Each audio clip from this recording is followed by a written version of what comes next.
Welcome to your daily dose of Sunday School, episode 108. We're on chapter 4 of R.C. Sproul's Reason to Believe, entitled Christianity is a Crutch for Weak People. And this chapter is all about atheistic explanations for the origin of religion, since they don't believe that religion ultimately came from man being a spiritual being and there being a God. They come up with their own theories. So Freud believed that early man, without an understanding of science, faced with nature that is unreasonable. You cannot reason with a hurricane when it's about to destroy your village. Imagine that there was some sort of personal force behind the hurricane, so that instead of just being like, hey, wind, please stop destroying my house, and, you understanding that nothing's going to happen, you kill a goat, and then you feel like you're doing something while you're being ravaged by an earthquake or whatever. And then that eventually evolved into theism, because it's a lot easier to sacrifice to one God than to sacrifice to a dozen different gods having to do with forces of nature.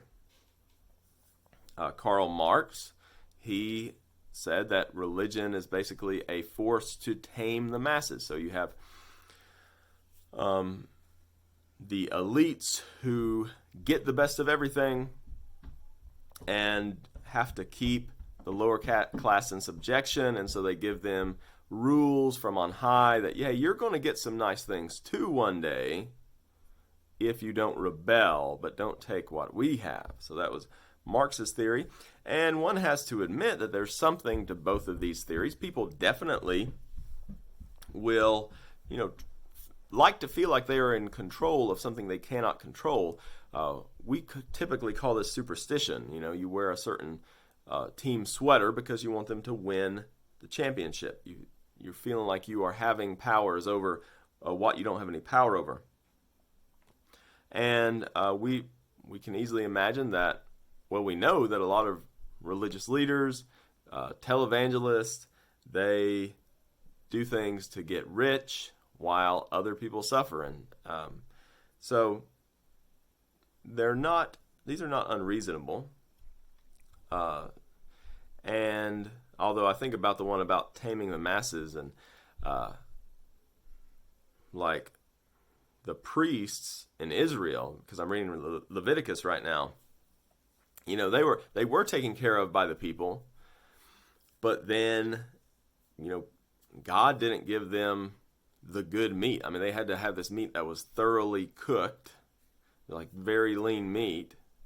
And then Eli's sons, they go in for the meat that's like medium rare and has the fat on it still, and that's what they're eating, and then God strikes them dead. So I don't think you can make that claim if you really know what the Bible says, but you can understand where they're coming from, wanting to come up with these stories to not believe in God. And the same critiques can be made about atheism. People have bad experiences, and atheism becomes a form of comfort for them, not wanting to have to reckon with a God who might allow this or that bad experience into their life. People use atheism to manipulate others. I mean, that's kind of how the communists operate, where, people don't have to have rights if they're essentially just animals. They don't have a spiritual aspect to them. And, government can just take what they need to and rule over everything. And so I think atheism becomes convenient for people trying to take away other people's rights. People can have a vested interest in atheism, maybe to push down guilt that they've got, repress guilt that they have. Maybe if you're someone who wants to exploit other people, then say you're Charles Manson or something, it's helpful to believe that, really he used religion as a way to exploit people, while himself, he would have to believe that there's nothing above him, that he's not going to be called into account for this stuff. But just by telling a theory of how religion came about, you are not proving the non-existence of God. You're just telling a story that you think might be plausible. It's not evidence for anything. It's a great time to use Greg Koukl's tactics to say, well, how do you know that? Why do you think that? Let the atheist explain until they just say, well, I feel like that's how it should be. Because somebody repeats the story, they feel like they actually have proof, and they have proof of nothing any more than they would want to receive your statement that there is a God just because you say it. They haven't proven anything.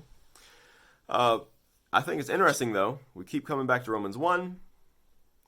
For what can be known about God is plain to them because God has shown it to them. For his invisible attributes, namely his eternal power and divine nature, have been clearly perceived ever since the creation of the world in the things that have been made, so they are without excuse.